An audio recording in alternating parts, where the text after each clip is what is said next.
Ben, je vous remercie d'être venus si nombreux pour un sujet un peu difficile, vivre et mourir dans la dignité. On m'a demandé de réfléchir avec vous sur la question de la dignité humaine, parce que c'est ça qui est le terreau de tout, la dignité humaine. Il y a des choses que je vais vous dire que vous savez déjà. J'espère, j'imagine, mais souffrez que je vous les répète un peu pour être sûr qu'on ne divague pas à nulle part, même si tout ne dépend pas de nous.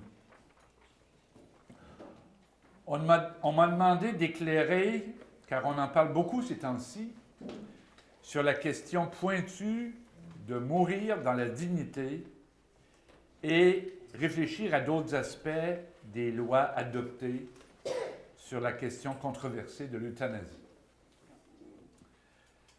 Ces questions, vous savez, ont des incidences très sérieuses sur le plan social, sur le plan économique, philosophique et religieux. Ce n'est pas un domaine qu'on peut ressortir d'un cadre. Elles embrassent, en somme, le sens même de la vie humaine. Et il faudrait être clair au point de départ, réaliser que je vais vous parler avec ma foi de croyant. Je ne suis pas ici comme athée ou comme agnostique, mais je suis ici comme prêtre, évêque et prêt à vous partager la foi de l'Église et le point de vue de l'Église que je partage entièrement. Et je commence avec la question de la dignité humaine comme telle. Qu'est-ce qui fait notre dignité humaine? C'est sans doute la première question à nous poser. On ne le soupçonne peut-être pas toujours, surtout dans les divers médias écrits ou parlés, à part TV Témis, dans une société neutre, séculière et individualiste. Mais il s'agit fondamentalement de la présence de Dieu en chaque personne. C'est ce qui fait notre dignité humaine. On n'est pas sorti d'une feuille de chou, on est sorti des mains créatrices de Dieu. Et c'est en raison de cela que nous avons à protéger notre propre dignité et la dignité des autres. Fondamentalement, il s'agit de la présence de Dieu en nous et en chaque personne. Chacun, chacune de nous sommes des créatures de Dieu, c'est-à-dire que c'est cela qui nous rend dignes, capables d'un contact avec ce qui nous dépasse, ce que les philosophes appellent la transcendance. Remarquez qu'il y a des non-croyants qui vont préférer faire appel à la vie ou au souffle de vie. Ils vont dire que c'est cela qui est le souffle de vie, c'est l'Esprit Saint en nous, et ils vont dire que c'est le souffle de vie qui nous donne notre créativité, notre dignité humaine. Je ne suis pas contre, mais il faut savoir que le souffle de vie, ou la vie tout court, c'est déjà des énoncés qui sont empruntés ou retenus de la civilisation chrétienne. Dans la Bible, le souffle de vie caractérise l'Esprit Saint, et on lit d'ailleurs dans le livre des Actes des Apôtres, « En lui, nous avons le souffle, le mouvement et l'être. » Probablement que c'est cela qui est le corps de notre dignité humaine. Donc, retenons ce premier postulat, c'est la présence de Dieu qui fait notre dignité essentiellement et qui donne sa dignité à toute personne, quelle qu'elle soit, peu importe sa condition sociale, peu importe son âge, peu importe son histoire personnelle. Alors, je vais partir de cette réalité-là qu'on ne peut changer, qu'on n'a qu'à recevoir pour parler maintenant un petit peu de notre attitude devant cette dignité. C'est pourquoi l'Église en particulier, je ne vous parlerai pas beaucoup des gouvernements, ça va venir tantôt, l'Église est toujours restrictive, pour ne pas dire opposée, à tout ce qui est contraire à la dignité humaine, à tout ce qui rabaisse la dignité humaine. Vous savez, l'Évangile, c'est essentiellement pour nous rendre heureux. Ce n'est pas pour nous mettre un fardeau de dogme, de morale sur les épaules, c'est pour nous épanouir et nous rendre heureux. On dit qu'un homme parfaitement chrétien ou une femme parfaitement chrétienne, ce sont de meilleures personnes. Alors, le but de l'Évangile, c'est de nous rendre pleinement heureux. Et l'Église est restrictive, je dirais, pour ne pas entamer les deux bouts de la vie. Je ne vous parlerai pas juste de l'euthanasie, je vais vous parler de l'entrée dans la vie aussi. L'Église est restrictive à tout ce qui peut briser la dignité humaine, aux deux bouts de la vie spécialement, mais durant la vie également. Quand je parle des deux bouts de la vie, je parle de la conception et de la naissance de l'enfant. Et à l'autre bout de la vie, je parle du soin important à donner aux personnes fragiles et âgées, surtout au moment de la fin de vie. On parle donc de la dignité humaine depuis la naissance jusqu'à la mort naturelle. Et tous les moyens, prenons autour de la conception, et tous les moyens artificiels pour empêcher la conception ou pour la favoriser à tout prix, pensez aux méthodes in vivo puis in vitro, l'Église, elle est extrêmement restrictive là-dessus. Parce qu'on entache les possibilités du corps humain quand on se sert de moyens artificiels. Et c'est la même chose à l'autre bout de la vie pour empêcher, pour avancer la mort de quelqu'un. On dit, il souffre déjà pas mal, on va lui donner une piqûre puis ça va régler le problème. L'Église est fort restrictive, pour ne pas dire opposée à cette façon de faire que je vais vous parler tantôt plus en détail. Remarquez que s'il faut parler de la dignité de toute la vie, on doit spécialement parler de cette dignité au moment de l'acte de mourir. Le catéchisme de l'Église catholique, une grosse brique que vous n'avez sans doute pas parcouru, mais que vous connaissez peut-être, dit « C'est en face de la mort que l'éthique ou la morale de la condition humaine atteint son sommet. » C'est là qu'il faut être le plus vigilant. Alors, je ne vous annonce rien, il y a des lois récentes, la loi 52 au fédéral et la loi 14 au provincial, où l'on a légiféré sur l'acte de mourir ou sur l'aide médicale à mourir, qui sont toutes des tentatives moralement inacceptables. Je vous parle de moralement. Car la vie, souvenons-nous, on l'a dit tantôt, est un don et jamais une propriété personnelle. Il y a beaucoup de gens qui disent « mon corps m'appartient, je peux bien faire ce que je veux avec ». Et ça, c'est faux. C'est une société neutre qui se prononce comme ça. Notre corps ne nous appartient pas. Il nous est comme prêté, comme nos enfants nous sont prêtés. Il nous est prêté pour traverser la vie avec toute la vigilance requise. J'attire votre attention aux termes et aux formulations des lois qui ont été adoptées. Quand j'ai donné cette conférence la première fois, c'était en passe d'être adopté. Mais là, ça l'est adopté. Et vous allez voir que c'est subtil. On cache le plus souvent la réalité, les réalités passablement difficiles, sous des mots différents. Ça ne semble pas être à la mode de parler de l'avortement ou de l'euthanasie ou de l'aide au suicide. Alors, qu'est-ce que nos gouvernants ont fait? Ils ont changé les mots. Et vous allez voir que ça peut avoir des conséquences très sérieuses. Concernant l'avortement, on parle désormais d'une IVG, une interruption volontaire de la grossesse. Le premier mot de chaque. Plus que d'employer le terme avortement. À tel point qu'on est en train de faire disparaître le terme.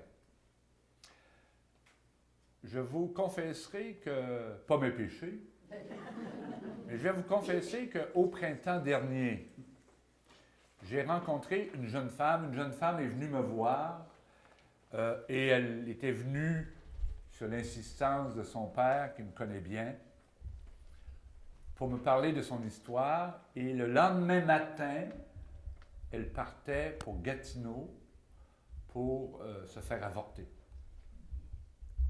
Alors, elle est venue me voir en dernière instance, puis je n'étais pas très content de l'accueillir à ce moment-là, mais j'ai été gentil quand même. Ayez crainte.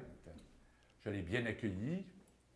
Et j'ai essayé, mon but c'était de la dissuader un petit peu, mais la décision a été prise au moment où je l'ai rencontrée. Et je lui ai dit, on s'est parlé un peu, on est entré en matière, puis finalement je lui ai dit, tu vas te soumettre à un avortement. Elle m'a dit non. Le médecin ne m'a jamais parlé d'avortement, il m'a parlé d'une IVG. Alors j'ai dit, t'as-tu décomposé le sigle IVG? Ça veut dire interruption volontaire de la grossesse. Et elle m'a répondu, mais non, c'est pas un avortement, c'est une interruption de grossesse. Alors j'avais peu de moyens après ça. Mais j'aurais dû faire, et 15 jours après, alors, je n'ai pas réussi à la dissuader. Le lendemain, elle est allée à Gatineau. Vous savez qu'à Gatineau, c'est le seul hôpital choisi au Québec qui peut faire des avortements après 3 mois de grossesse. C'est le seul hôpital au Québec qui peut faire ces gestes-là. Alors, c'est pour ça que elle avait tout près de 4 mois, alors il l'achemine à Gatineau. Mais j'aurais dû faire ce qu'un évêque français a fait. J'ai lu ça sur l'Internet 1 mois après que j'ai eu mon entrevue avec cette dame. L'évêque français était dans la même situation que la mienne. On lui avait acheminé quelqu'un qui était enceinte. Et lui, il n'a pas argumenté, pas du tout. Vous savez, on apprend tout le temps. Moi, j'ai argumenté un peu, mais ça n'a rien donné. Lui, il a dit, après 15 minutes d'entrevue, « Me permets-tu de m'agenouiller puis de coller mon oreille après ton ventre pour écouter battre le cœur du petit bébé? » Et ça a changé la donne. Et la dame a décidé de ne pas se faire avorter. Il a été plus chanceux que moi.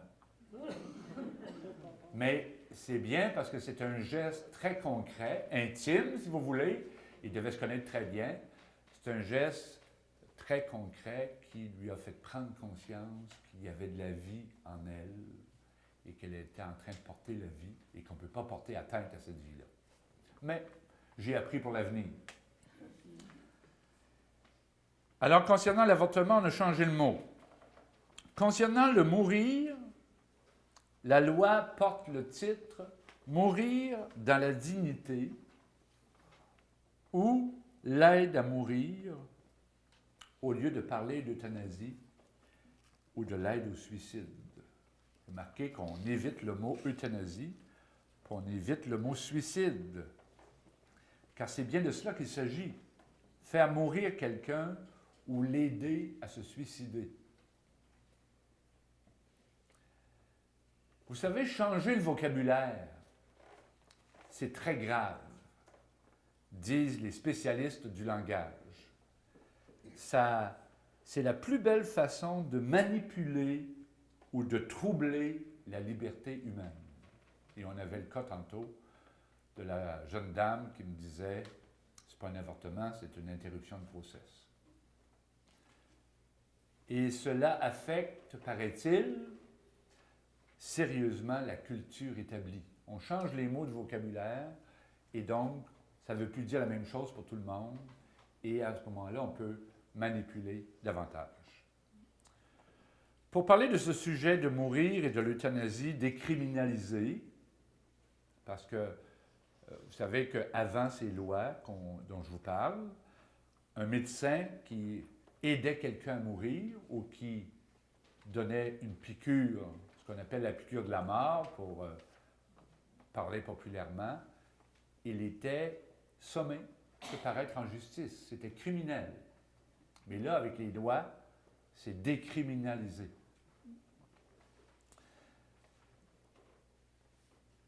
Alors, je le disais tantôt, il y a des enjeux humains et toute personne humaine doit être respectée et protégée dans toute sa dignité.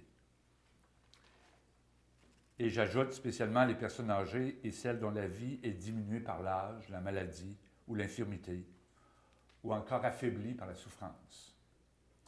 Celles-ci devraient être l'objet, au contraire, d'un respect encore plus particulier.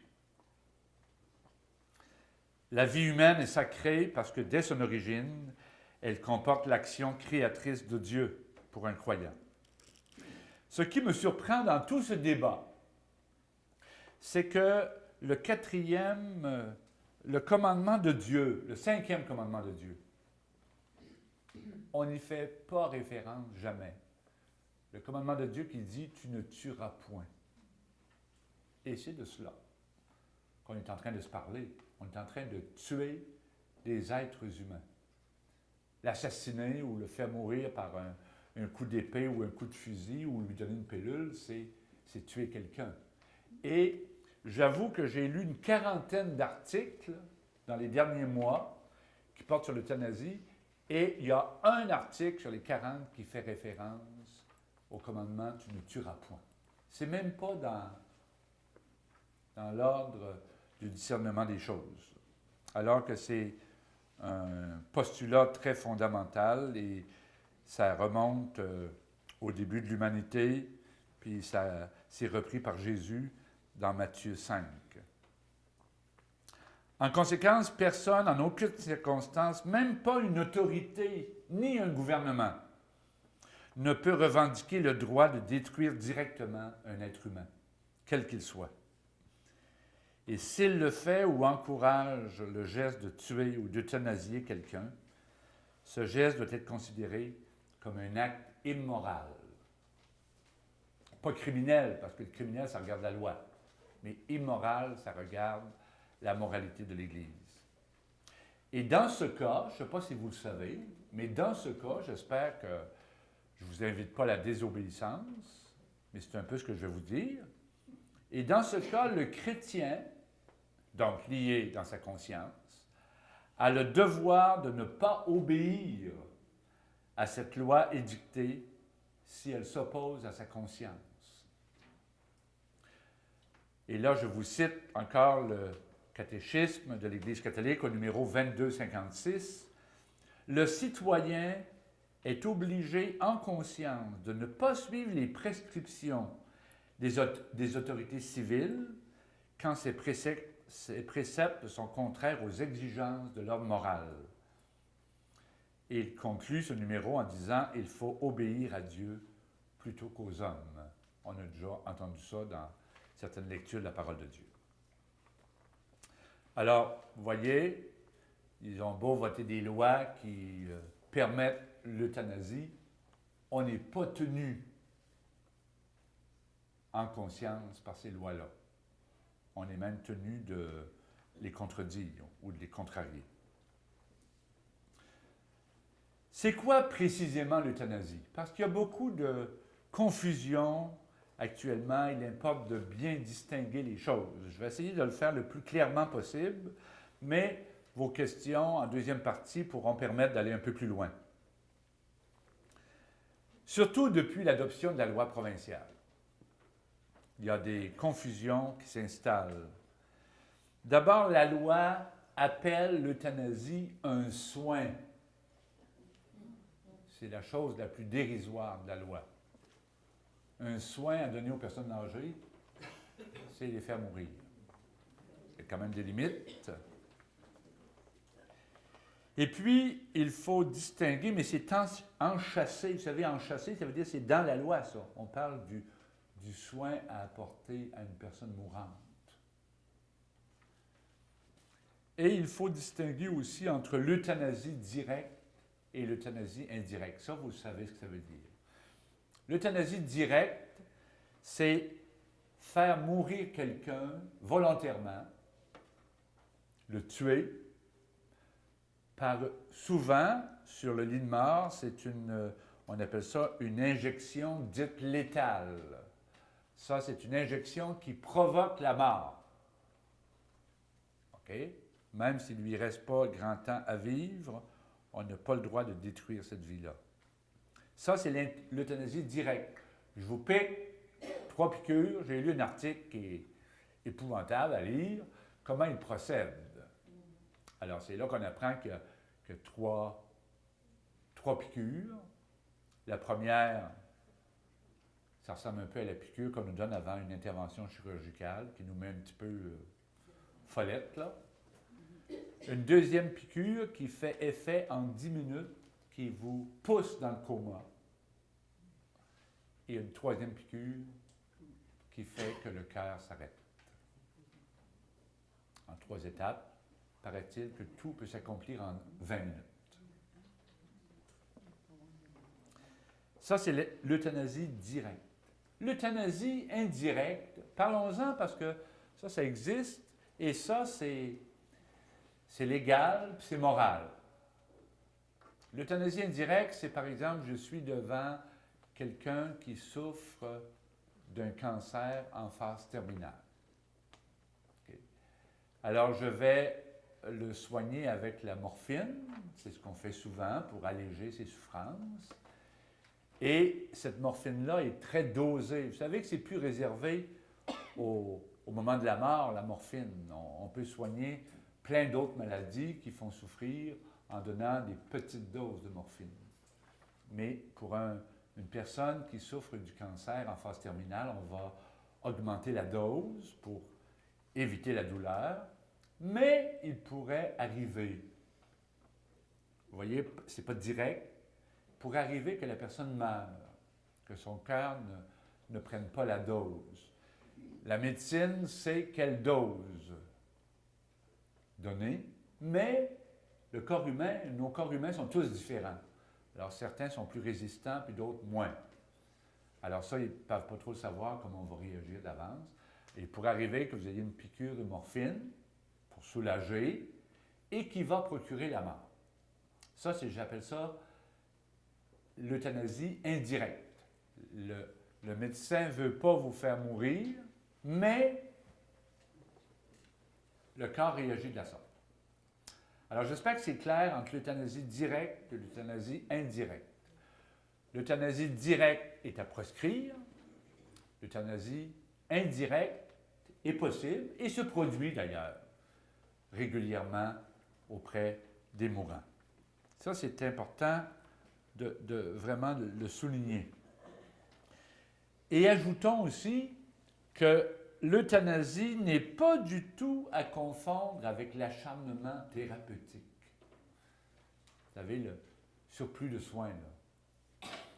Je connais quelqu'un tout récemment, je ne vais pas me prononcer là-dessus, mais je vous dis le fait. Quelqu'un qui souffrait d'un cancer et qui s'était un peu peine perdue, il n'y avait pas beaucoup d'espoir, ou il n'y avait pas d'espoir. Alors on l'a acheminé en transport adapté à Gatineau pour un traitement de chimio, sachant que c'était la fin de sa vie. Et au retour du traitement, le lendemain, il est entré directement aux soins palliatifs. Alors moi, je me dis, à quoi ça a servi ce traitement? Ça, des fois, ça peut porter le nom d'acharnement thérapeutique. Je vous donne quelques exemples parce que ça nous fait comprendre. Deux autres exemples d'un acharnement thérapeutique. Vous savez comment on appelle ça quand les reins, qu'on purifie les reins, c'est la dialyse. Bon, la dialyse, ça c'est considéré comme un traitement de surplus. On n'est jamais obligé d'accepter la dialyse. On peut l'accepter, très bien, mais trop, c'est trop. J'ai connu un jour dans la région ici, au Témiscamingue, un monsieur dans les 80 ans qui ne restait pas à la limite de Rouen, là, au Témiscamingue, assez loin, et qui devait 4 fois par semaine. Ici, à l'hôpital de Ville-Marie, à l'époque, on ne donnait pas la dialyse. Alors, 4 fois par semaine, ce monsieur de 84 ans devait venir avec sa femme et sa fille à Rouen pour 4 heures de dialyse, puis revenir chez lui. 4 fois par semaine. Et je suis passé en visite pastorale dans cette paroisse, puis je suis allé le visiter, puis il m'a dit, est-ce que je suis obligé d'accepter ça? Je suis tanné. Ça fait 3 mois que je fais ça, puis j'en finis plus de finir. J'ai dit, vous savez que c'est un traitement qui dépasse la mesure. Alors, vous pouvez l'arrêter quand vous voulez. Bien, je vais en parler au médecin. On a parlé au médecin. Le médecin dit, vous pouvez arrêter demain si vous voulez. Mais, vous allez mourir. Il dit, ma vie est faite, je suis prêt à mourir. Alors, vous voyez, on a le droit de refuser l'acharnement thérapeutique. Un autre monsieur, cette fois-là à Rouen, j'en prends dans diverses régions pour pas qu'il y ait de jaloux. À Rouen, un monsieur qui faisait de la dialyse, mais était plus proche de l'hôpital, mais lui, ça faisait 8 mois. Tous les jours, imaginez. Tous les avant-midi. Il faisait de la dialyse, puis un jour, il est venu me voir, puis il m'a dit, « Monseigneur, est-ce que je peux arrêter ça? Je vais en parler au médecin, puis je vais en parler aux enfants. » Il dit, « J'en ai parlé au médecin. » Il dit, « Le médecin m'a dit, vous pouvez arrêter, mais dans 1 semaine, vous allez mourir. » Parce qu'une personne qui ne fait pas cette dialyse, au bout d'1 semaine, elle meurt. Parce que le sang s'empoisonne. C'est ça. Alors, il a dit, moi je suis prêt à ça. C'est un monsieur aussi qui était lui était dans les fins de 70 ans, 78 dans ce coin-là. Et puis, alors il a rassemblé sa famille un dimanche. Il en a parlé à sa femme. Sa femme a dit, écoute, c'est ton choix, là. Il a rassemblé ses enfants le dimanche, puis il leur a dit, écoutez, j'ai pris une décision. Demain, j'arrête la dialyse. Puis le médecin m'a dit qu'il me reste 1 semaine à vivre. Ça fait que je voulais vous dire bonjour avant de partir, pendant que je suis encore avec tout mon esprit. Et ça, c'était le samedi. Et le samedi suivant, à peu près à la même heure, il était décédé. Mais vous voyez, ça, c'est possible. C'est un soin, on appelle ça excessif. L'acharnement thérapeutique, on peut toujours le refuser. Maintenant, comment se comporter vis-à-vis ces lois ou ces projets de loi? Mais là, on ne peut plus parler de projets de loi, c'est des lois maintenant qui sont adoptées, avec certaines réserves, bien sûr, mais qui sont adoptées. Mais il peut encore y avoir des changements. Je vais vous en dire un mot dans un moment. Il y a une réponse individuelle qu'on peut donner, une personne à la fois, puis une réponse collective. La réponse individuelle, puisqu'il faut le demander. Ça, je ne l'ai pas dit, mais il faut le dire. Il faut vous le demander. Un médecin ou une équipe médicale ne peut pas vous euthanasier, vous faire mourir, sans que vous l'ayez demandé. C'est bien clair. Quand j'ai donné cette conférence la première fois à la résidence Saint-Pierre, puis aux aînés du coin de Rouen, il y a des gens qui m'ont dit, oui, mais tout à coup qu'ils nous euthanasient sans qu'on s'en rende compte. Ben, peut-être que tu t'en rendras pas compte, mais il faut que tu l'aies demandé. Puis il faut que tu aies signé un papier et que ça a été signé devant témoin. Et ça prend 2 médecins pour confirmer la demande. Au fond, il faut que vous soyez admissible. Okay? Et vous ne pouvez pas demander ça à l'âge de 40 ans. Joanne, tu sors du décor. Tu ne peux pas demander ça à l'âge de 40 ou 45 ans. puis dire quand je vais avoir 80, là, je ne veux pas qu'on procède. Ou je veux qu'on procède. Tu ne peux pas. Il faut que tu sois en fin de vie. La loi dit, j'ai un petit papier ici, il faut que tu sois en fin de vie dans une maladie naturelle devenue, où la mort est devenue raisonnablement prévisible. Alors, si tu as un mal de tête, là, ou si tu as mal un petit peu aux intestins, tu as une diarrhée, là, je ne peux pas. Je blague un peu avec vous autres parce qu'il ne faut pas se prendre trop au sérieux quand même. Alors, il faut le demander explicitement. Alors, moi, je me dis, la réponse individuelle, c'est de ne pas le demander. Et de faire connaître votre désir à votre famille, à vos proches, à vos conjoints, et même auprès de votre médecin, pour que ce soit bien clair. Des fois, on se dit, moi, c'est ça ma volonté, mais on ne l'a jamais exprimé. Quand on l'exprime, vous savez que même pour les frais funéraires, c'est important. Il faut exprimer c'est quoi nos désirs au moment de la mort. Il y a des personnes qui ne le font pas et qui disent « oh, les enfants régleront ça ». Oui, j'ai rien contre vos enfants, mais les enfants vont les régler à leur manière. Ils ne régleront pas ça nécessairement avec la foi de la mère ou la foi de la grand-mère ou du grand-père. Ils vont le régler avec leur foi actuelle. Puis actuellement, on se rend compte que ce n'est pas la foi qui mène le monde. Moi, je connais un monsieur absolument fervent. Ce monsieur-là venait à la messe à tous les jours, pas par obligation, par ferveur. Puis quand il n'y avait pas la messe dans son établissement de santé, il prenait un taxi pour aller à la messe ailleurs dans la ville pour pouvoir participer à la messe. Il y avait une foi dans l'Eucharistie incroyable. Ce monsieur-là meurt subitement. C'est des faits que je vous raconte, là. Elle est allée au cimetière directement. Moi, j'en pleurais quasiment parce que, connaissant ce monsieur, connaissant sa foi, je me disais, c'est de l'ordre de l'injustice, pratiquement. Mais il n'avait pas exprimé rien. Alors, sa femme et ses enfants ont fait ce qu'ils croyaient être le mieux. Alors, la réponse individuelle, c'est de ne pas le demander, puis faire connaître notre décision autant que possible par écrit. Vous l'écrivez 4-5 fois. Dans votre tiroir de bureau, ce n'est pas utile, là.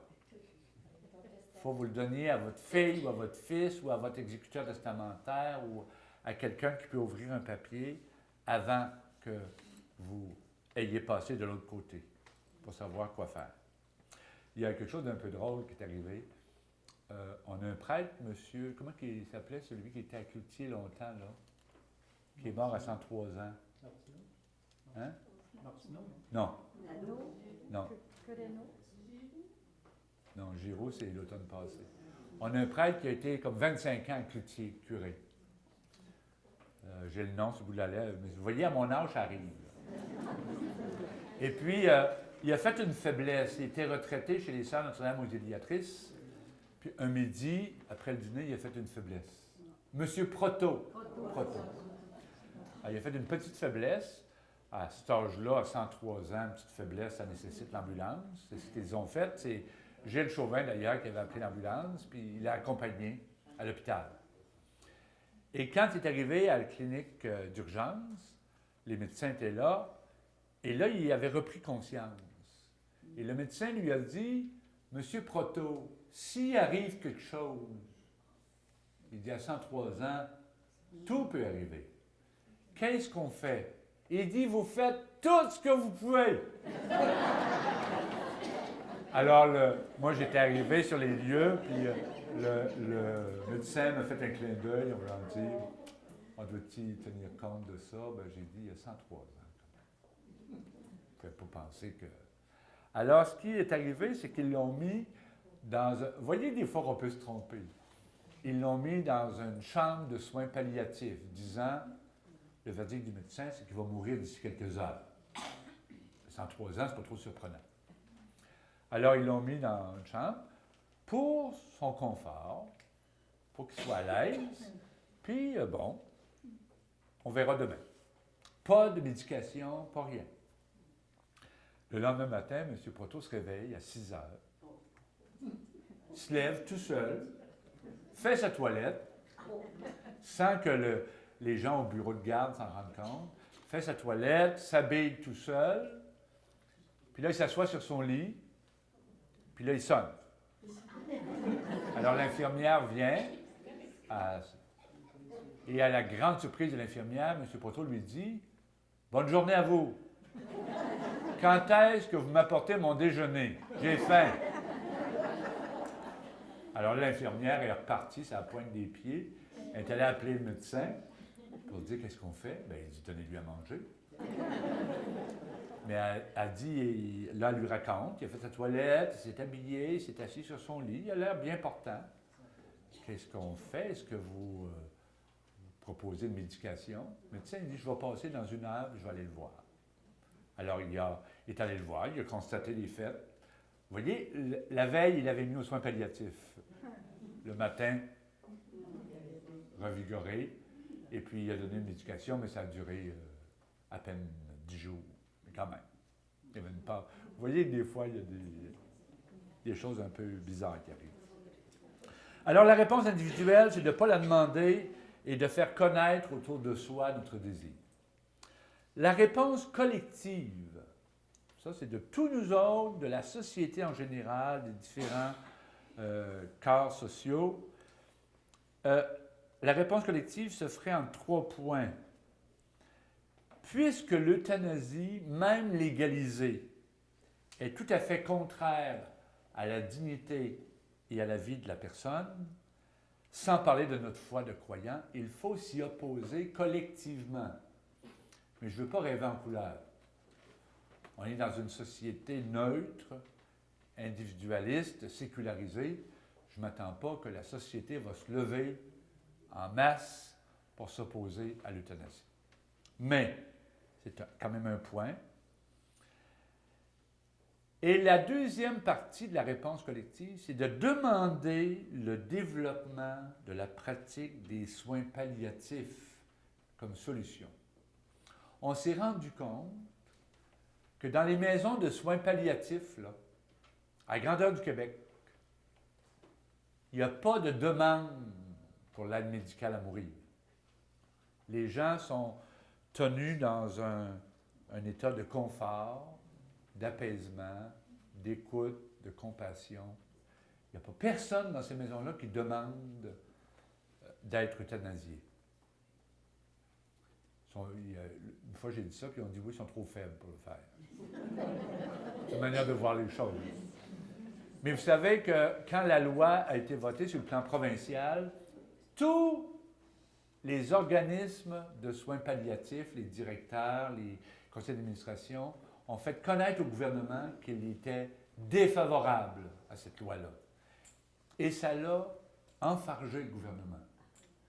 Le gouvernement ne savait plus trop quoi faire. Tous les gens qui veillent sur la fin de vie d'une manière humaine, compatissante, se disaient contre la loi. Et ça l'a ébranlé les parlementaires. Et je sais de sources sûres que actuellement, c'est pour ça que je vous disais qu'il peut y avoir encore des changements, le gouvernement travaille à changer certains énoncés de la loi pour la rendre acceptable aux directions de soins palliatifs. Vous voyez que c'est un peu, excusez l'expression, mais un peu touché. Alors, on demande le développement de la pratique des soins palliatifs comme solution. Prenez juste notre région, à peu près 60 000 de population, je parle de l'ensemble du diocèse, 60-65 000. Il y a une maison de soins palliatifs à Rouen qui a 6 lits, à l'hôpital où on a une couple de lits, à Pidouze qui a une couple de lits, puis à Ville-Marie ici, je ne sais pas combien il y en a. 2. Alors, si vous additionnez ça, là, c'est en dedans de 20, en dedans de 15, pour toute une population de 60-65 000. Les maisons de Val-d'Or, ce n'est pas de notre diocèse. Il y en a quelques-uns de chez nous qui vont là, c'est correct. Mais on voit que ce n'est pas puis ils ne sont pas en train de mettre des deniers dans le développement des soins palliatifs. Alors, il faut demander le développement de la pratique des soins palliatifs. Et une troisième chose, il nous faut demander que soit protégé le respect du droit d'objection de conscience. Objection de conscience, le mot le dit. Moralement, pour moi, c'est inacceptable. Ma conscience me dicte de m'objecter. Si un patient qui est en phase terminale demande à son médecin « Je veux que vous mettiez sur ma table de chevet 3-4 pilules et que l'infirmière vienne m'aider à les prendre. » Okay? Ça, c'est l'aide à mourir. Elle sait que ces médicaments-là vont la faire mourir. Okay? Le médecin, en conscience, a le droit de s'objecter. Mais dans une première version de la loi, il peut s'objecter, mais il est obligé de référer à un autre médecin qui, lui, va le faire. Okay? Alors, on a une conférencière qui est venue, une médecin, qui est venue nous entretenir à la conférence des évêques du Canada. Puis elle a dit, moi, là, comme directrice d'hôpital et comme médecin, si je refuse en conscience, je ne référerai pas mon patient à un médecin qui va le faire, parce que je vais le faire mourir indirectement. Je le mets dans les mains d'un autre qui va le faire mourir. Alors, je reste coupable pareil. Puis elle a dit, j'ai trouvé ça un peu drôle, mais en tout cas, on peut se permettre ça, elle a dit, la morale catholique dit que celui qui tient la poche est aussi pire que celui qui est dedans. C'est une expression que vous connaissez bien aussi. Hein? Alors elle dit, moi je ne référais pas, et j'ai fait connaître au Collège des médecins et au gouvernement que je n'embarquais pas là-dedans. Mais il y a beaucoup de médecins dans cette situation. Vous savez que ce n'est pas juste l'Église, là, puis certains corps sociaux qui s'opposent à la question de l'euthanasie. Il y a des ligues de médecins spécialistes, des médecins généralistes, il y en a plein. Là. En passant, je vous dirai ça tantôt, ça s'en vient. Je termine en vous disant, parce que j'ai calculé que parler 1 heure au top, c'est correct pour installer les choses. Je termine en vous disant quelques mots sur la position des évêques sur cette question, parce que ça varie même à l'intérieur du pays. Disons d'abord que tous les évêques du pays, là je parle du Canada, tous les évêques du Canada sont contre la loi, ainsi que des coalitions de médecins de famille et de médecins spécialistes, ainsi que comme je vous l'ai dit tantôt, de toutes les directions de soins palliatifs au pays. Alors, ça fait quand même pas mal de monde contre, ça. Et à cela s'ajoute une coalition écuménique. Donc, ce n'est pas juste catholique, c'est anglican, évangéliste, même des témoins de Jéhovah. Et vous avez sur la table une seule feuille d'un côté qui vous rappelle cette position écuménique. Ça a été signé par les grands responsables des églises qui l'ont signé. Donc, tous les évêques sont contre la loi. Là où les évêques se distinguent, c'est dans leur mode d'intervention. Du côté anglophone, vous savez qu'il faut parler de ça au pays, du côté anglophone, du côté francophone. Du côté anglophone, la manière d'intervenir, parce que là on est sur la question de la manière d'intervenir. La manière d'intervenir des évêques anglophones, c'est d'affronter la loi le plus possible directement pour ne pas qu'elle soit adoptée. Okay? Mais là, elle a été adoptée. Et ça au prix d'un puissant lobbying. Alors ça veut dire qu'on est dans les corridors, dans les entrées de salles pour faire du lobbying, pour essayer de quêter des voix. Les évêques anglophones ont choisi d'affronter la loi directement. Les évêques francophones dont je suis se sont dit, connaissant un peu notre société, le climat actuel, de l'Église et de la société, on s'est dit très probablement que la loi va être adoptée, ce qui fut fait. Quand la loi est adoptée, qu'est-ce qu'il faut dire à nos croyants? C'est ce que je suis en train de vous dire. Alors, ce qu'on a fait, on a développé un instrument que j'ai à quelque part. Un instrument comme ça, qui s'appelle « Approcher de la mort avec le Christ ». On s'est dit, on va aider nos fidèles à approcher de la mort avec le Christ. Loi ou pas loi. Mais on savait que la loi allait être adoptée, on s'en doutait bien.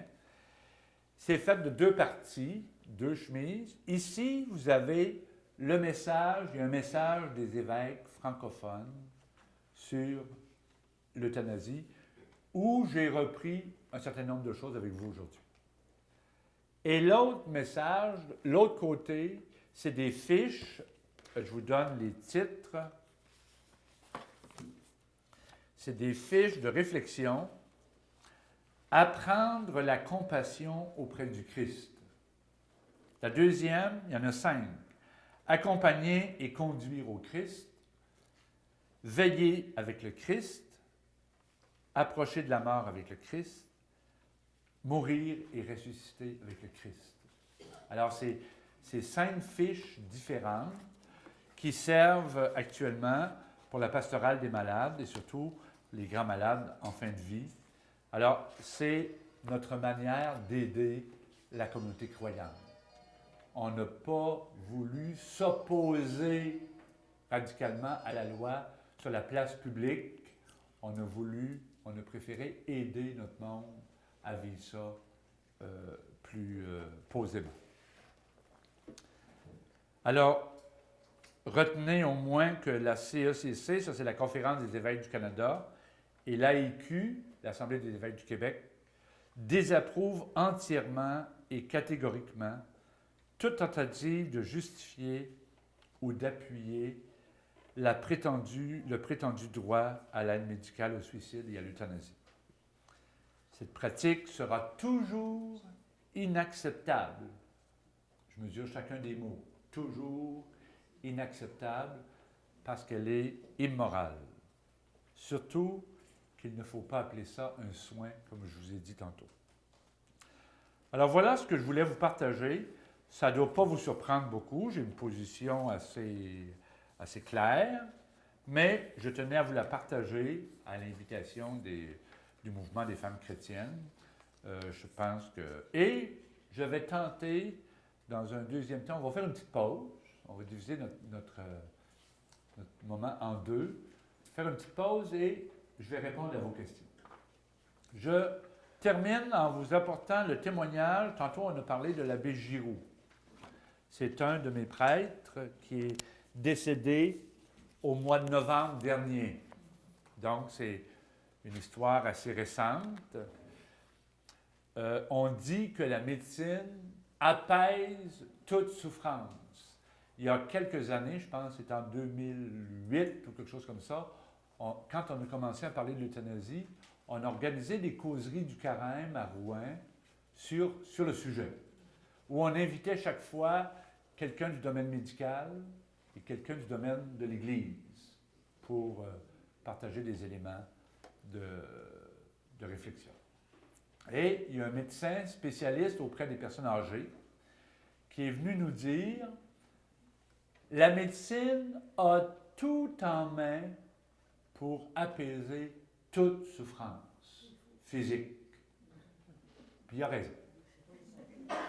Il a raison, mais jusqu'à la limite, jusqu'à mettre quelqu'un dans le coma éventuellement pour pas qu'il souffre, ce qui est possible aussi. Alors mon confrère Henri, que certains ici connaissent bien, Henri a été pris dans le détour de la vie, là, dans le détour de la route, très rapidement par un cancer. Ça a commencé par une maladie de rein insupportable et ça s'est propagé à ses os.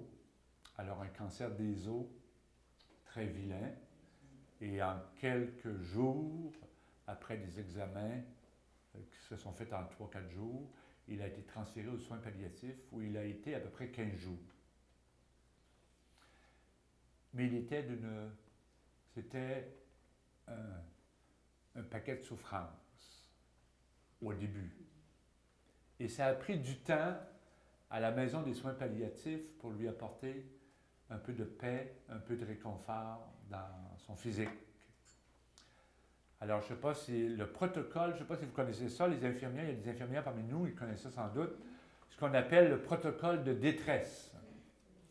Alors ça, c'est 4 piqûres, c'est pas 3 piqûres pour faire mourir, c'est 4 piqûres dans le même bras, 4 injections, et la première fois qu'on a pratiqué ça sur Henri, j'étais là, l'infirmière m'a dit, on parlait un peu à mi-voix, après les piqûres, parce que là, il était somnolent. L'infirmière m'a dit, on peut parler plus fort, je l'ai endormi pour 12 heures. Puis de fait, il a dormi 12 heures. Pas dans le coma, il a endormi. Mais l'autre protocole de détresse, quand ça faisait trop mal, c'était la seule manière qu'il pouvait l'apaiser. Il venait avec un autre protocole de détresse, encore 4 piqûres dans le bras. Et là, il faisait 6 heures. 4 heures. Le dernier protocole de détresse, il a dormi 1 heure. Son corps combattait. Pourtant, Henri, il était très abandonné, puis il comprenait la situation, puis il dit, bon, ben, c'est comme ça que s'achève ma vie, mais j'aime le Seigneur, puis je vais aller le retrouver. Il était très abandonné. Mais son corps de 65 ans, a encore des forces, et se bat contre la médication. C'est comme ça que le médecin nous a expliqué. Son esprit a beau vouloir, mais son corps résiste. C'est vrai pour chacune de nous. Mais, alors, ça a duré 1 semaine. Là, c'était rendu que ça n'avait plus d'allure. Il a été 3 jours, là, qu'il avait besoin de 3-4 protocoles de détresse dans la nuit. 3-4 dans le jour. Ça fait 7-8, ça, si vous comptez vite. Et à un moment donné, le médecin, là, il voyait qu'il souffrait toujours, et là, il est allé le rencontrer, puis il lui a dit, bien écoutez, on va pratiquer le mouvement, en tout cas, on vous met dans le coma, passager. Puis là, Henri a dit, je veux pas que vous me tuez. Alors le médecin a dit, non, on ne vous tue pas, là. On veut apaiser vos souffrances. Et la seule manière qu'il nous reste pour les apaiser, c'est de sédation palliative. C'est comme ça qu'on appelle ça. Alors, c'est vous permettre de vous reposer, de récupérer un peu. Alors là, il m'a fait demander. Il savait que la sédation palliative, ça le mettait un peu dans le coma, mais qu'on pouvait encore le sortir du coma. Mais là, il m'a fait demander, puis il m'a dit, « Peux-tu accepter ça? » Il était aumônier aux soins palliatifs. J'ai dit, « Ben oui. » Moi, il m'a dit, « Je veux pas qu'il me tue. » J'ai dit, « Ils ne te tuent pas. Ils veulent apaiser ta souffrance. » C'est la seule manière. J'ai dit, c'est pas normal que tu souffres comme ça. Il faut que tu comprennes ça. Il dit, « Je peux leur donner la permission. » J'ai dit, « Oui. Tu peux leur donner la permission de la sédation palliative. » Ça veut dire que je peux le ramener à la pleine conscience. Ou la sédation terminale. Ça veut dire qu'il te met dans un coma profond, puis là, tu ne remontes plus à la surface. Mais à la fin, on est obligé de faire ça. Alors, il était conscient de ça, puis il nous a dit bonjour. Puis bon, après ça, ils ont appliqué la sédation palliative pour commencer, mais le dernier jour, là, c'était plus possible, alors ça a été la sédation terminale. Sédation terminale, ça le garde dans le coma, mais son esprit vit, puis son cœur bat. Mais à un moment donné, ça a arrêté de battre. Ça, c'est Et ça m'a frappé, à la fin, la directrice de la maison des soins palliatifs, qui est superbement fine, elle m'a dit, c'est drôle les événements quand même, c'est curieux. Depuis l'ouverture de la maison, ça fait 12, 13 ans, c'est le pire cas qu'on a eu. C'est tombé sur Henri, qui était notre aumônier. Des fois, les volontés du Seigneur, c'est pas clair. Hein? Mais en tout cas, vous voyez on a dû pratiquer la sédation palliative et terminale pour gérer. Mais le médecin qui avait dit, on a tout en main pour apaiser toute douleur, il a raison, jusqu'à cette situation-là. Ça va? Je suis en admiration devant votre écoute. J'espère que vous avez tout compris ce que je vous ai dit. Je n'ai pas employé des mots trop difficiles. S'il y a des choses qui restent en plan, n'hésitez pas. La feuille que je vous ai passée tantôt, la feuille verte, vous pouvez la déposer. Si vous allez fumer, apportez pas ça au fumage. Vous pouvez la déposer. On va terminer notre rencontre tantôt après les questions avec cette prière-là.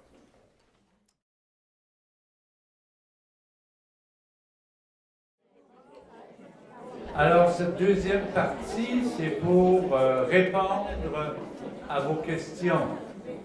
J'espère que j'ai été clair. J'ai essayé de ne pas donner ma position personnelle et la position de l'Église, mais il peut rester des obscurités, il peut y avoir des choses qui ont été mal entendues. Alors, dites-vous que quand vous avez une question à poser, vous ne la gardez pas pour vous. En la posant, vous rendez service à tout le monde. Parce que les statistiques nous disent que quand une personne a une question à poser, il y en a une dizaine d'autres dans la salle qui se posent la même question et qui n'osent pas la poser. Alors, dites-vous que vous rendez service en posant vos questions, même si ça reprend un aspect ou l'autre que j'ai pu développer. Monseigneur, Oui, je suis la plus jeune, je pense. vous êtes la plus jeune, mais pas en fin de vie. Pas en fin de vie. Je pense beaucoup. Oui, Et je suis déçue un peu de votre réponse. pourquoi? Parce que je ne me faisais pas un cas de conscience, moi, de demander à mourir. Si je viens qu'à aller à l'hôpital, que je m'envoie à l'hôpital, puis je sais que ça me donne quoi à 95 ans de continuer. Et puis, les enfants sont tous loin, je n'ai pas de famille proche. Donc, je me dis, c'est la meilleure manière de partir. Moi, je serais prêt à demander, en entrant à l'hôpital, faites le geste de Oui. sans me sentir, mais là, vous me rendez responsable de... Pardon. Je ne suis pas fâché de ça. Parce que je suis profonde chrétienne, je crois à la résurrection, je crois en tout ça. Mais là, j'ai peur. Et puis, je pense que c'est pas, je suis pas la seule qui a ce cas-là. Ensuite de ça, vous parlez d'avortement. Une jeune enfant de 12-13 ans qui est agressée et qui est enceinte, je ne vois pas pourquoi que ce serait un péché d'avorter cet enfant. OK. Deux réponses. Deux questions, deux Deux réponses. questions, deux réponses. Pour la première question concernant votre consentement, en guillemets, à l'aide médicale à mourir ou à l'euthanasie, moi, je n'ai qu'une réponse, c'est que la vie ne vous appartient pas. Vous avez beau l'avoir vécu plus que 90 ans, elle ne vous appartient pas. Si vous pouvez dépasser le 100 ans, elle ne vous appartient pas plus. Elle appartient au Seigneur qui nous prête vie et qui veut qu'on aille jusqu'au bout, jusqu'à notre mort naturelle. Maintenant, vous savez que si jamais vous souffrez ou que vous êtes en fin de vie d'une manière angoissante, qu'ils peuvent apaiser vos souffrances. Mais, j'espère que ça ne vous culpabilise pas trop, mais je vous aime pareil. Concernant l'autre situation qui est beaucoup plus délicate, je suis prêt à écouter ça. Vous avez raison en grande partie. Vous savez, il y a eu un cas, je pense que c'est au Brésil, il y a quelques années, qui avait fait la manchette, là. Une petite fille qui avait été une jeune de ces âges-là et qui avait été prise par son beau-père, je pense. Quelque chose de très difficile, un infanticide.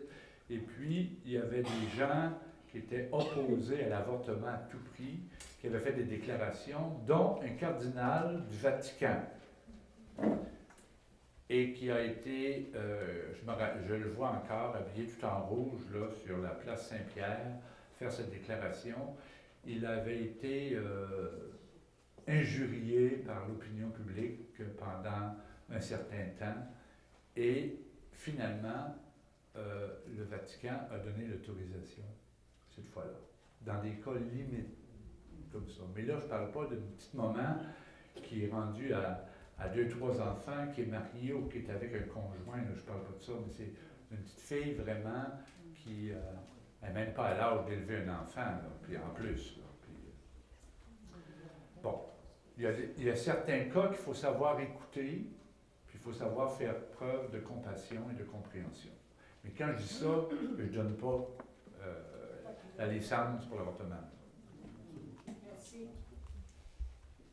Alors, pour une question, vous êtes dégagé, puis pour l'autre, ben, vous êtes pris. Pas longtemps que c'est passé. D'autres questions? Là-bas, c'est où ça? Oui, madame. Oui, moi, je me demandais si ce que vous avez tout exprimé, là, c'est toujours dans les cas de cancer ou de vraiment de douleur, là. Mais dans le cas où qu'une personne fait un accident cardiaque, puis qu'elle signe des papiers comme quoi qu'elle ne veut pas être réanimée, est-ce qu'on peut parler encore de... C'est pas de l'euthanasie, ça. C'est plutôt de l'acharnement thérapeutique. On n'est jamais obligé de réanimer quelqu'un. OK? Les médecins, faut se fier à eux autres aussi, se servent de leur bon jugement. Si une personne de 28-30 ans fait un accident cardiovasculaire, puis qu'ils ont tout espoir que son organisme est capable de revivre, ils ne le réanimeront pas nécessairement. Okay? À moins que la personne l'ait demandé explicitement, moi je ne veux pas être réanimé. Une personne peut demander ça, mais ça, ce n'est pas de l'euthanasie. C'est de la réanimation, et la réanimation est considérée comme de l'acharnement thérapeutique. Donc on peut toujours la refuser, l'acharnement thérapeutique. Alors, ce que j'ai dit, c'est vrai que les exemples qui nous viennent en tête le plus souvent, c'est les exemples de personnes qui souffrent du cancer en phase terminale. Mais ça vaut aussi pour un accidenté de la route ou un AVC, comme vous venez de parler, ou quelque chose comme ça. Ça va? Je m'excuse, mon Seigneur, Oui. j'ai d'autres questions. On dit que... Vous revenez de meilleurs sentiments, vous, là. On m'a dit, moi j'ai une feuille dans ma porte que c'est marqué non réanimable, tu sais, Oui. on peut réanimer. Et vous êtes réanimable, là,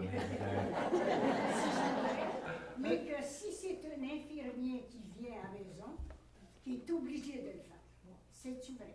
Oui. est obligé de vous réanimer? Il est obligé de réanimer. Oui, mais vous avez passé le cap un peu, là. À votre âge, il ne vous réanimera probablement pas. Merci beaucoup.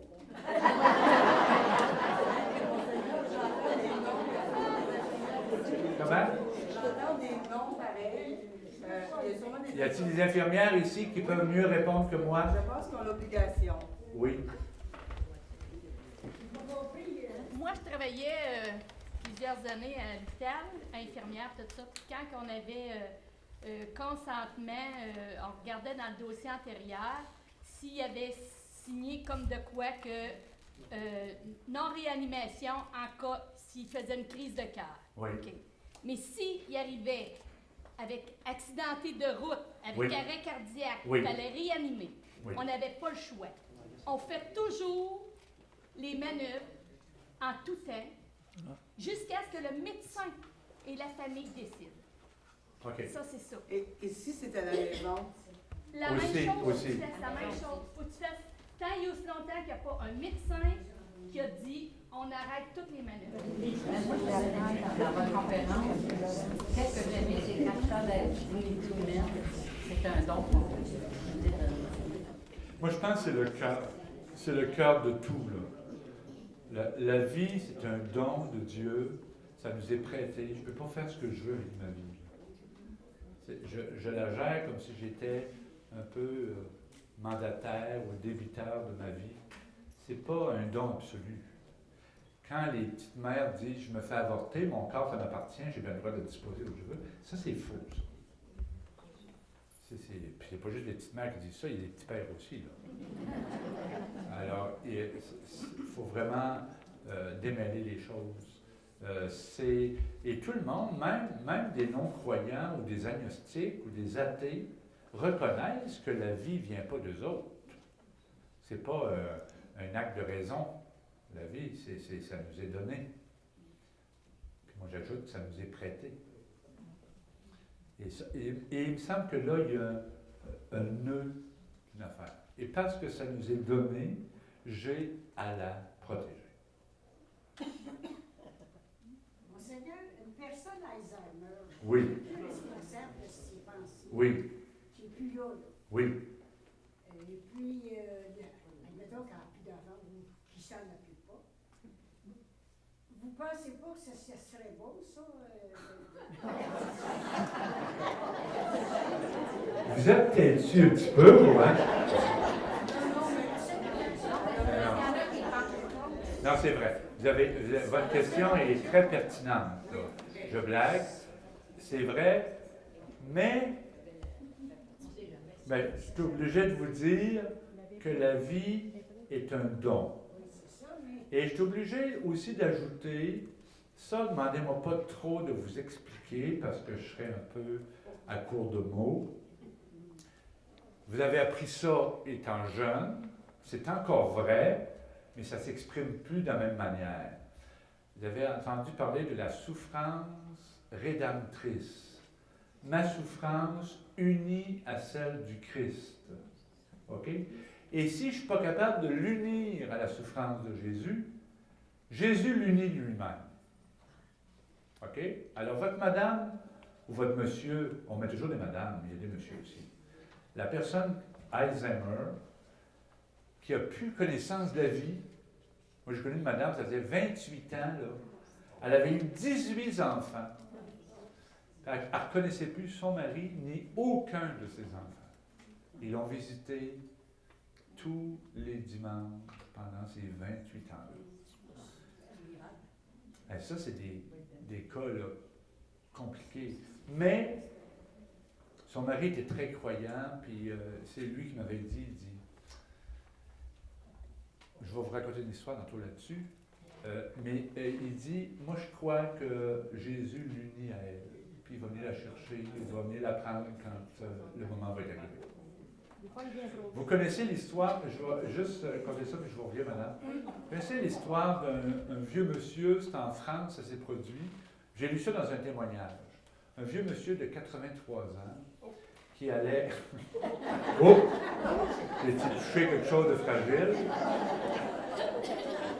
Alors, un monsieur âgé de 83 ans, qui allait voir, sa femme était Alzheimer, avait plus connaissance de rien depuis 7-8 ans. Et tous les midis et tous les soirs, il allait la faire manger. Puis il passait 1 heure avec elle, il avait la vaisselle, puis il partait. Il revenait le lendemain. Il a fait ça tout le temps. Et un bon jour, c'est le médecin qui lui a dit, Monsieur tel, vous ne trouvez pas que c'est un petit peu exagéré de venir 2 fois par jour? Il faut que vous veilliez à votre santé aussi. Votre femme, là, elle n'a même plus conscience que vous êtes son mari, elle ne vous reconnaît plus du tout. Et vous savez qu'est-ce qu'il lui a répondu? Il dit, elle ne le sait pas, mais moi je sais que c'est ma femme. C'est beau, hein, quand même. Oui, il y avait une madame. Votre madame, là, Oui. ça faisait 28 ans qu'elle était comme ça. Oui. Elle réunissait sa famille à tous les dimanches. C'est le lien C'est qui vrai. se faisait autour d'elle. C'était l'amour qu'il y avait autour d'elle qui était important. C'était le lien de la famille. Oui. Même sans le savoir, elle était restée le pilier de la famille.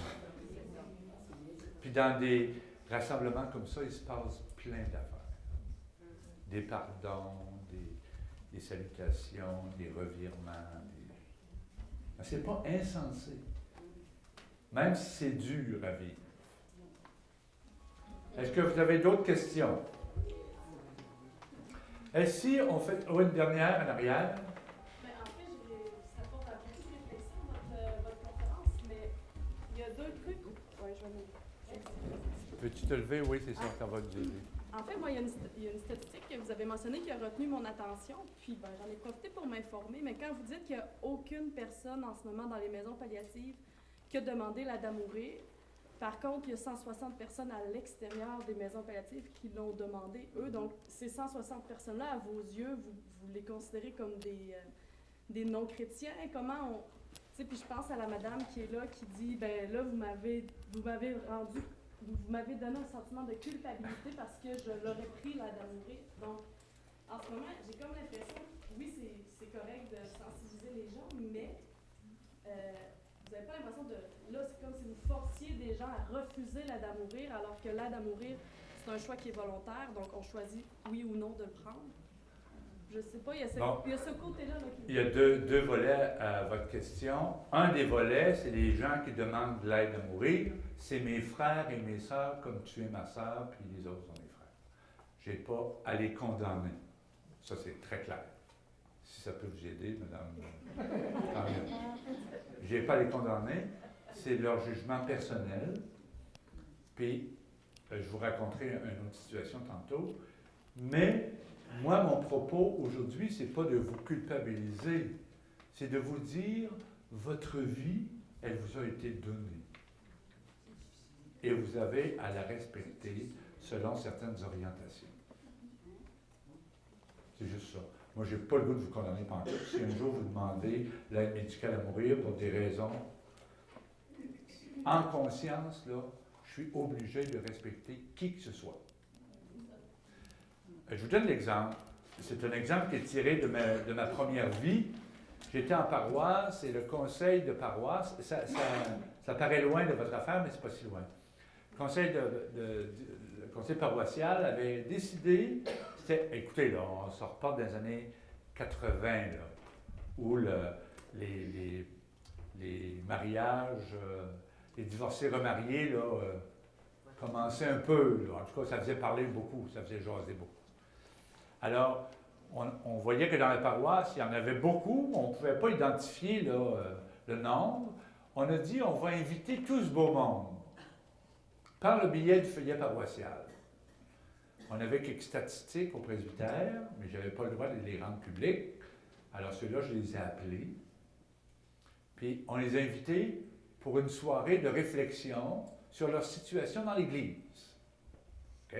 Alors c'est des années bouillantes, là, 1980. Et nous est venu, dans une population de 1200, il nous est venu 18 couples. Et on sait par ailleurs que c'était à peu près la totalité de tous ceux qui avaient là à ce moment-là, qui étaient divorcés, remariés. Il y avait même, c'était même drôle parce que dans la salle, il y a un couple qui avait les cheveux blancs, ils sont rentrés, puis les autres ils regardaient, ils disaient, vous êtes dans la guerre, vous autres aussi? Ça faisait 28 ans qu'ils étaient ensemble, tout le monde pensait qu'ils étaient mariés, puis ils n'étaient pas mariés. Bon, en tout cas. Alors on fait notre soirée partage, puis c'était dans le but aussi de partager un peu la vision de l'Église. OK? Mais ce n'est pas tranché au couteau comme ça ici, c'est plus clair. Alors, il y a beaucoup de... Il faut accueillir, il faut être bienfaisant, il faut comprendre, il faut consoler, etc. Bon, on a fait tout ça. Au bout de la rencontre, il y a 2-3 couples qui ont dit « Hey, on a aimé ça. On ne savait pas que ce serait comme ça. On aimerait ça en avoir une deuxième rencontre. » Alors, on a fixé une deuxième date. On a fait une rencontre. C'était 3 semaines après. Au terme de la deuxième, ils ont demandé une troisième. Bon, ben ça, c'est bon signe quand les gens font ça. On a fait 3 rencontres. Et au terme de la troisième rencontre, ils n'ont pas demandé une quatrième. Il y a une madame qui est venue me voir. J'ai encore ses yeux dans mon esprit. Elle m'a dit, Monsieur le curé, puis les membres laïcs qui étaient autour de vous, j'ai entendu tout ce que vous avez dit. Okay? Et avec mon histoire personnelle, dans ma conscience, je sais, moi, dans mon cœur, que le bon Dieu accepte ce que je suis là. OK? Cette femme-là me parlait avec sa conscience. Elle dit, je vais continuer à aller communier. OK? Parce que dans ce temps-là, c'était plus vif qu'aujourd'hui. Ces gens-là n'étaient pas admissibles à à la communion, normalement, à la communion sacramentelle. Et j'ai dit, ben, écoutez, c'est votre conscience. Et c'est Jean-Paul II, qui a été un grand pape pour moi, qui a dit, la conscience, c'est le sanctuaire personnel où seul Dieu et moi-même ne peuvent entrer. Okay? Alors, pour reprendre l'exemple que tu donnes tantôt, au sortir de notre rencontre, si vous avez d'autres perceptions et que, en conscience, vous décidez pour vous-même, je vais respecter ça. Il n'y a personne qui va vous juger. Mais ma mission, c'est d'éclairer. Ça va? Voilà. L'agir de conscience est toujours l'agir fondamental. À condition que la conscience soit éclairée. C'est pas la même affaire que faire à ma tête. Ça va? Comme mon Seigneur, il va avoir des consciences qui vont tourner à soi. Ça, je vais dire ça à votre fille. C'est parce que sa fille travaille à l'évêché. C'est pour ça que je ne suis pas gênée de lui parler, parce que ma fille travaille pas depuis 2 ans. Mais moi, Seigneur, vraiment, je vais vous dire merci, là, mais franchement, pour moi, je suis correcte, là, parce que je m'avais dégagé de... Je suis posée d'être bonne partir de même, là. Mais il y en a beaucoup qui vont se poser. Il y a encore bien des questions Ah oui, c'est que ça ne peut pas être clair. C'est chacune personne individuelle, qui peut décider. J'ai bien aimé quand vous avez parlé qu'il y ait plus d'aide dans les maisons palliatives, tout ça. Oui. Parce qu'à fin de compte, c'est une question politique et tout, puis économique. Là. Le gouvernement, ça coûte bien moins cher à faire mourir que de... Oui, ça, j'ai entendu ça, mais je ne veux pas l'imaginer. Je ne veux pas penser que les parlementaires proposent ça par souci d'économie. Je ne veux pas penser ça. Alors, remarquez que vous avez peut-être raison. Il y a peut-être un peu de ça, mais je pense que ce n'est pas déterminant. Mais enfin, il faudrait avoir le cœur mal tourné quand même. C'est sûr que maintenir quelqu'un dans une maison de soins palliatifs, puis lui donner les 3 piqûres, c'est pas comparable au niveau des coûts. Les 3 piqûres, ça a beau prendre 20 minutes, ça coûte pas trop cher par rapport à... Mais c'est tellement beau. Moi, je ne suis pas venu ici, là, sous l'effet de politique de soins palliatifs, mais pour avoir expérimenté ce que j'ai expérimenté l'année passée autour de mon confrère, je n'avais jamais été mis en situation explicite, à part de faire du ministère, des fois dans les soins palliatifs. C'est tellement beau, ce qui se vit là, que moi, je vais consentir facilement y aller un jour, si ma situation me le permet. C'est tellement beau. Le rôle des infirmières, c'est pas un rôle facile, remarquez bien, parce qu'elles sont toujours à côtoyer la mort. C'est difficile à long terme, ça. Mais c'est tellement beau ce qui s'y vit que c'est plein de compassion humaine, de confort humain. Moi, je suis encore je vais souvent aux soins palliatifs parce qu'on est sur une liste d'appels, puis je suis appelé comme d'autres. Quand je peux y aller, j'y vais. J'ai pas à date rencontré quelqu'un qui est fâché contre les soins palliatifs. Qui dit, j'ai pas d'affaire à être ici, puis je voudrais pas être là, puis tout ça. Les gens sont unanimes à dire, ils me donnent des soins tellement extraordinaires que j'ai jamais connus ailleurs. C'est beau, mais il accompagne la personne, c'est un accompagnement humain et spirituel. Puis, je n'ai pas parlé de la grâce des sacrements, on n'a pas vidé le sujet, là, mais la grâce des sacrements est là aussi, là, de manière particulière. Voilà. Alors, je vais devoir mettre fin à mon contrat. Elle me payait juste pour 2 heures. Fait qu'en bon politicien, je finis à 4h moins 10 pour avoir toute ma paye. Merci beaucoup. Puis, pour reprendre 2 choses, j'espère ne pas avoir brusqué personne. Si je vous ai brusqué, agissez selon votre conscience.